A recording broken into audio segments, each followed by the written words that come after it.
Hello everyone, welcome back to the Blockman editor tutorial.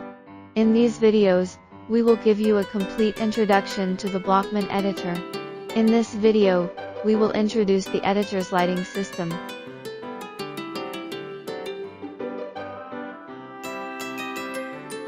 Lighting is one of the basic components of a game scene. It serves as the light source of the scene, illuminating the surroundings and allowing players to see various game objects in the scene. Enter the editor and look at the game resources view, and you will find two light functions here. The first one is the environment light, which simulates the natural light in reality. Environment light has no starting point or direction of illumination, and has the same lighting effect on all objects in the scene. We select the environment light, and look at its properties view. The skylight color is the color that shines on the surface of the object. The horizon color is the color that shines on the surface of the objects that are in contact with the ground. Drag a cube part into the scene, then modify the two colors and compare their lighting effects.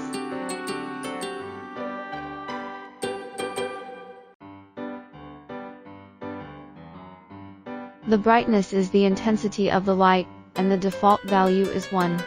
The minimum value is 0. When the value is 0, the light does not take effect. The larger the value, the stronger the light is, and the maximum is not capped. The second one is the directional light, which simulates the direct sunlight in reality. Directional light has a direction but no specific starting point. All the light is parallel to each other. The yellow arrow in the scene is the direction of the directional light. We can modify the position and towards values directly in the properties view, or use the move and rotate function in the menu bar. Because there is no starting point for directional light, the light source points in the scene are only set for ease of observation and adjustment, so the position adjustment does not affect the lighting effect. Because the lights of the directional light are parallel to each other, only the offset of x-axis and z-axis needs to be modified to adjust the towards.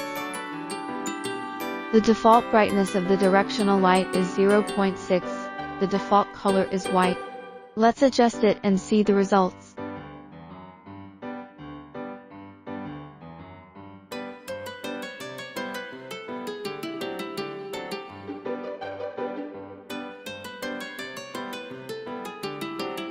The shadow property allows us to select the shadow type it casts. Hard shadows have rougher edges, soft shadows have smoother edges, and no shadows means shadows are turned off. The intensity property controls the depth of the shadow. The default value is also the maximum value of 1. The shadows gradually fade from 1 to 0 and disappear when reduced to 0. The offset property controls the offset position of the shadow. The precision property controls the thinness of the shadow edges, with 1024, 2048, and 512 as available options. The distance property is the maximum distance the player can see the shadow of the object.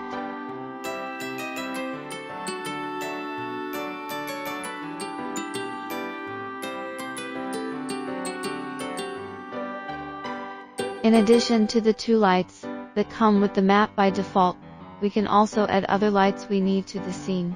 Select the map, click the plus sign on the right side, and click the Add Light option. There are 4 light options available here, namely point light, spotlight, area light, and directional light.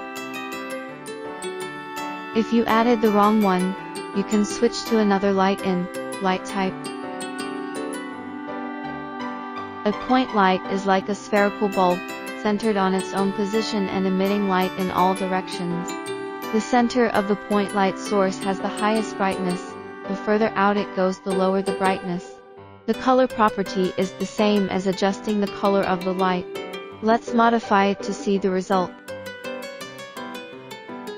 With the distance property, you can see the 3 circles around the point light in the scene, which roughly frames the effect range of the point light.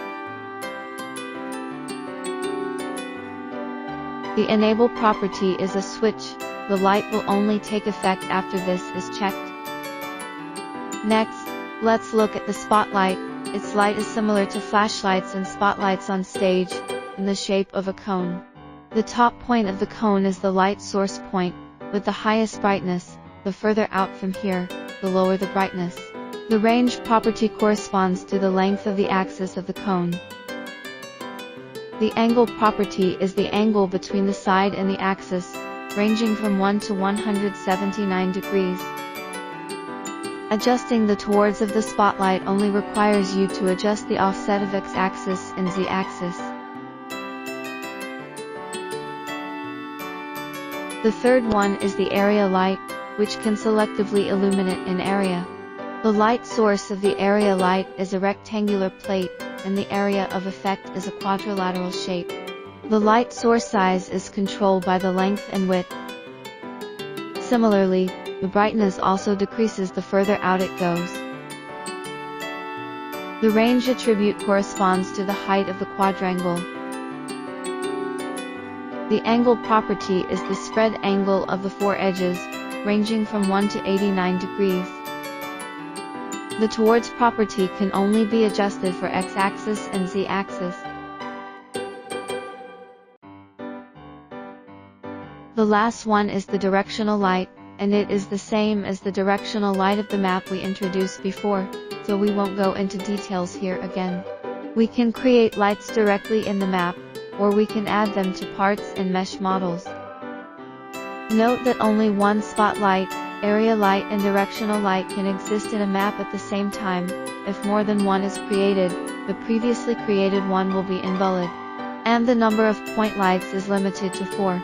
Similarly, when the number exceeds 4, the very first created light will become invalid. Next, we will create a few examples using these lights. Here are some models that were prepared in advance. We add a point light to the lamp and adjust the properties.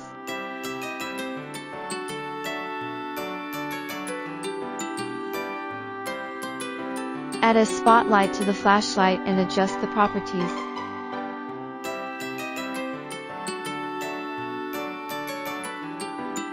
Add an area light to the TV and adjust the properties.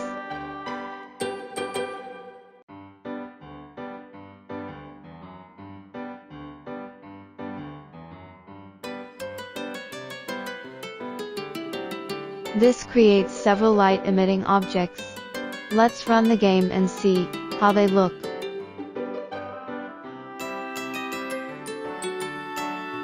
That's all for this video. We hope it can help you to create interesting and rich lighting effects. If you want to know more about the editor, you can comment below the video or post on the official forum. See you in the next video.